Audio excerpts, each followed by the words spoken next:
Hey there, I'm Julie McCoy. If you've been here before, welcome back. And if you're new here, welcome. In this channel, I explore everything AI, artificial intelligence, and I take you pretty far down the rabbit hole. Because life as we know it is about to change completely thanks to AI. And here we explore the deepest of the corners in that rabbit hole. So welcome, buckle in.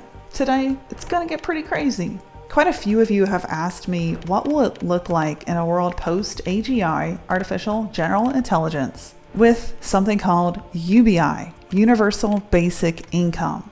The idea in a nutshell, if you're new to it, is a world in which humans will not have to do human labor anymore because robotics has gotten so good autonomously that it can do the work humans used to do. And when I say do the work humans used to do, I mean 100% of all jobs we as humans have been doing for centuries. Artificial intelligence is not a fad, it's not a trend, it's not hype. It is going to forever change and impact work and humanity as we know it. Let me tell you, this video took so much work to put together. I hope that you really benefit from it. I'm going to try to lay out as best I can the path towards UBI, including an actual timeline of how long I think it'll take for us to get there and what life will look like in a world where we actually don't have to work. Pretty crazy. A few things. I want to do this in every video that I record for you. First of all, what is on my book stack? The two books I'm currently reading include Abundance by Peter Diamandis. I'm still going through this one. It's awesome.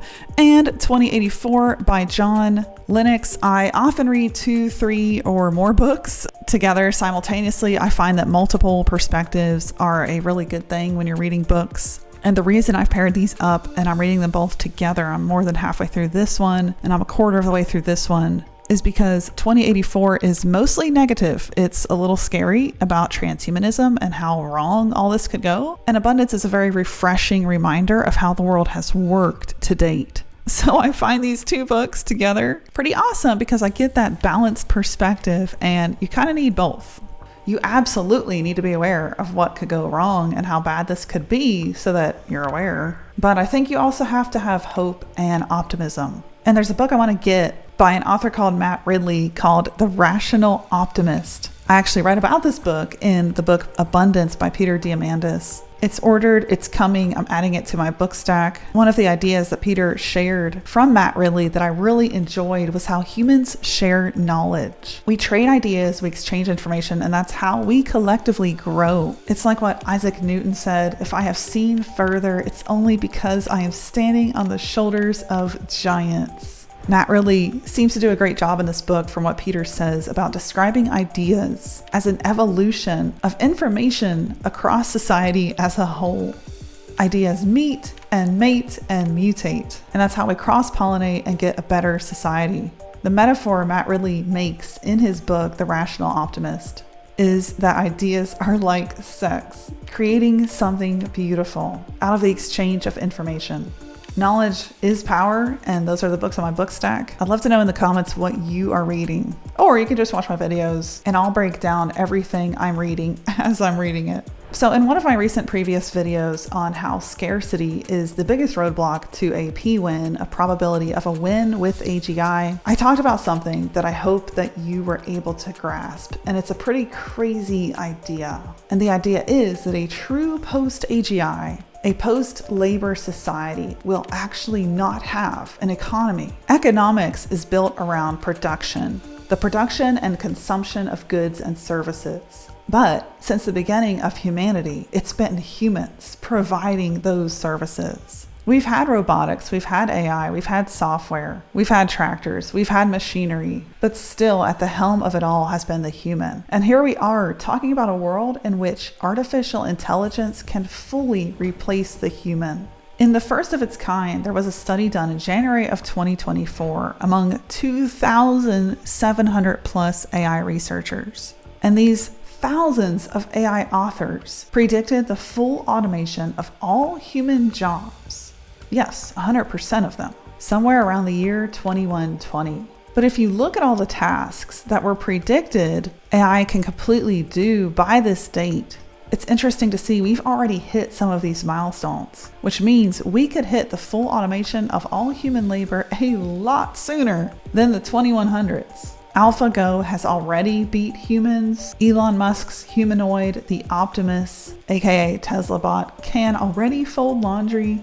OpenAI's Sora is set to completely disrupt the videography industry. We've already got autonomous AI agents in progress. The world's first software engineer that is 100% AI launched this March of 2024. So we're on track to hit these benchmarks a lot sooner. All right, we got a lot to cover in this video. I'm just warning you, but the first thing I wanted to establish is that human labor will in fact be automated. That is not hype. That's not clickbait. That's not some far-fetched tale from sci-fi Hollywood movies. That is real fact. So if all human labor is getting automated, then there is coming a period in time in which we will not have to work.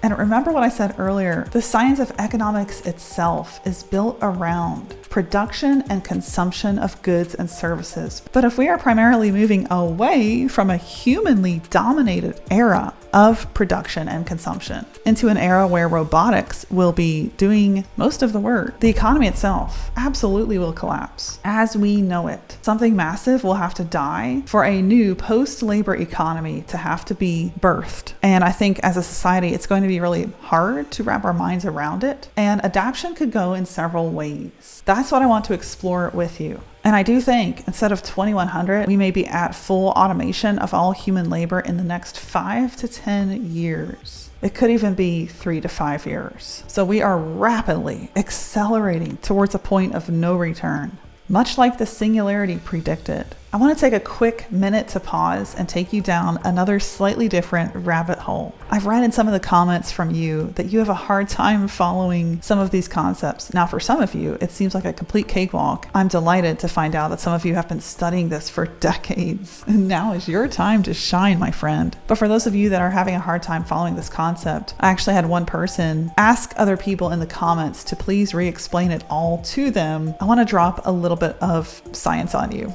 We live in a world so driven by social media consumption, and it is not healthy.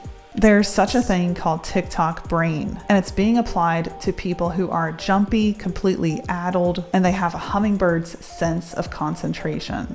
They cannot focus, they have a hard time retaining and learning almost anything, and they can't follow in-depth topics. Let me tell you, that's not the way your brain was wired. You have an amazing brain that you were born with. Because we live in a world driven by social media consumption, we are faced with apps like TikTok, Instagram Reels, Facebook Reels, YouTube Shorts, you name it, that force our brain into a very unhealthy series of a rapid sequence of stimuli.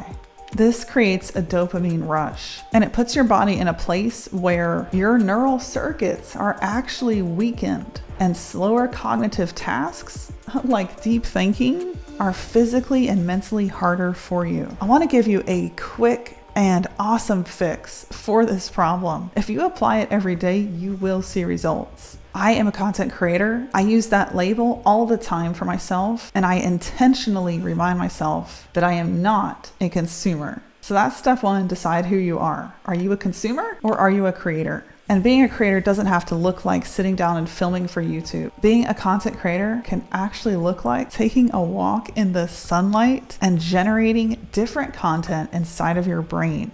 Did you know that the UV rays in the sun directly increase neurotransmitters in your brain related to learning and memory? The best content you could ever create that would help you retain heavy topics like this one is found by going outside, breathing in the fresh air, getting in the sunlight, and practicing healthy habits. I'm serious when I say think of it like creating content. This device, which unfortunately, as awesome as it is, I use it all the time, is contributing to a lowered ability to focus and retain information. What happens is you can fill your brain with completely new and better thoughts just by putting that device down and taking a walk outside in the sunlight. Okay, that was a different rabbit hole entirely than the path to UBI, but robotics is not taking away sunshine. If anything, my belief is that it will allow us to get outside in the sunshine more. So let's get back to that topic.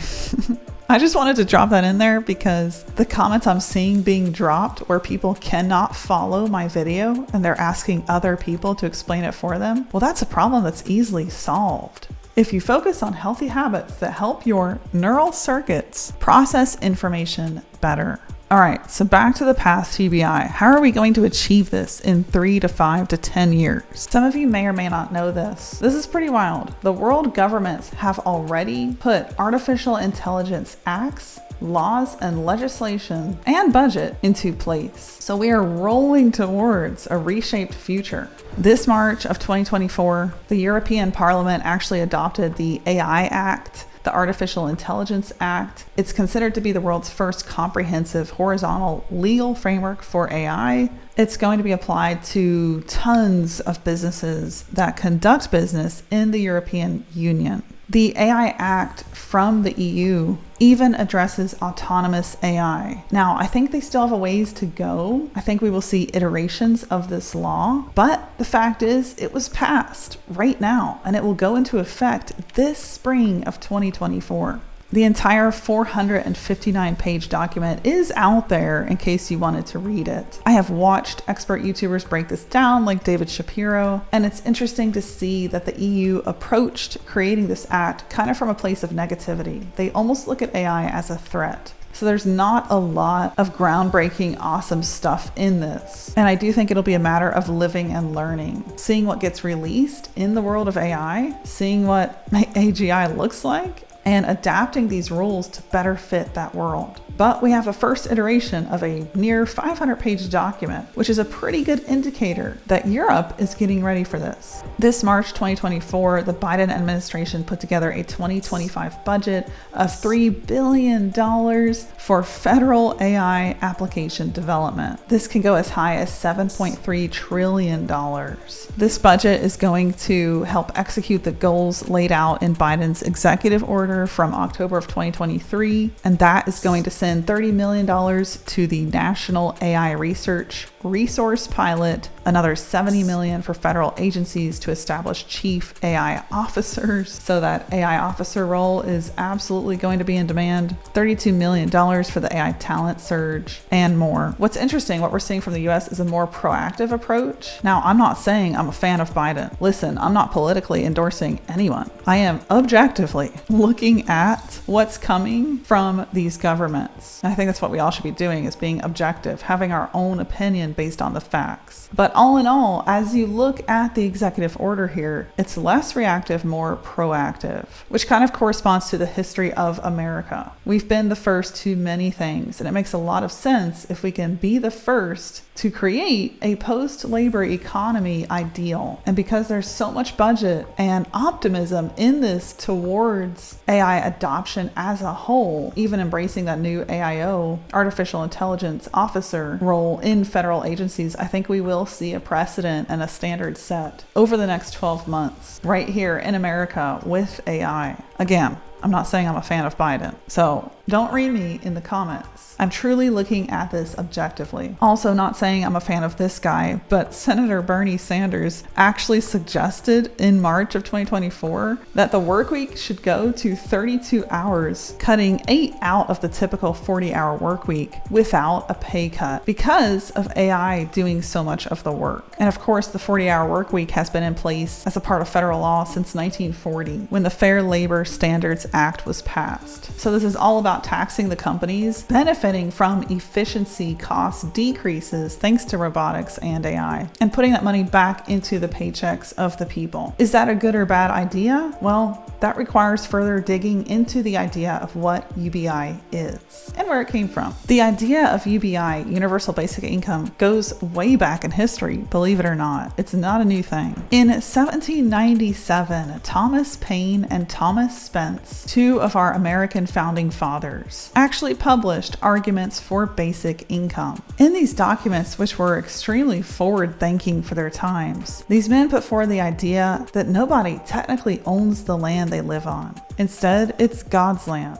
and we simply steward the property. They put together this idea of agrarian justice, which was aimed at fighting poverty. And it said that because private ownership of the land had deprived people of the natural ability to hunt, fish, and roam properties, that those owners needed to compensate the community something they called ground rent. Now, there's a lot of speculation that UBI could either both hurt or help society as a whole. When you look at history, though, and what has happened in countries like Finland, Kenya, Brazil, when UBI was actually put in place for a time, overall health increased, hospitalization decreased, the ability to get better jobs increased. People weren't desperate. They had more time to look for good jobs because they had UBI. Stress went down. A major stress trigger is poverty. It was also found that UBI was empowering women and children to leave abusive situations because they had the means to. They weren't locked up in something with no money and no way to get out. The dangers of this were creating cushions for people not to have to work, which hurts the small business and the employer. I think those two problems are solved when it's robotics that we're hiring, a humanoid we're deploying. We won't need to have an economy built on humans producing, and therefore that's why I think UBI could work.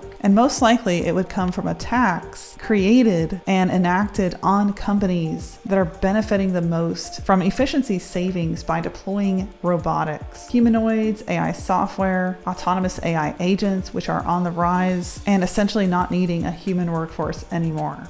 So how do we prepare for this if we know that it's coming? I think for one, we should absolutely not stop work. It is not the time to hang up your hat and say, oh, I'm getting a free paycheck, therefore I don't need to work. That is absolutely not at all what I want you to take away from this. But what I do think you should do is ditch the idea of hustle culture, where everything is all about the hours that you're putting in. Instead, think about efficiency. How can you get more efficient so you're putting in less hours, but getting better output? Because of AI, I'm no longer spending my entire week creating marketing content. My sites are primarily driven by organic traffic, and I'm using the AI that I work at, Content at Scale, which is a one-click SEO AI writer to deploy and publish all that content for me. I'm getting more and more efficient in my business with AI. How can you do the same? That's how you should be thinking. If anything, now is the time to actually accelerate and make a lot more money, dividends, and profits, because you can.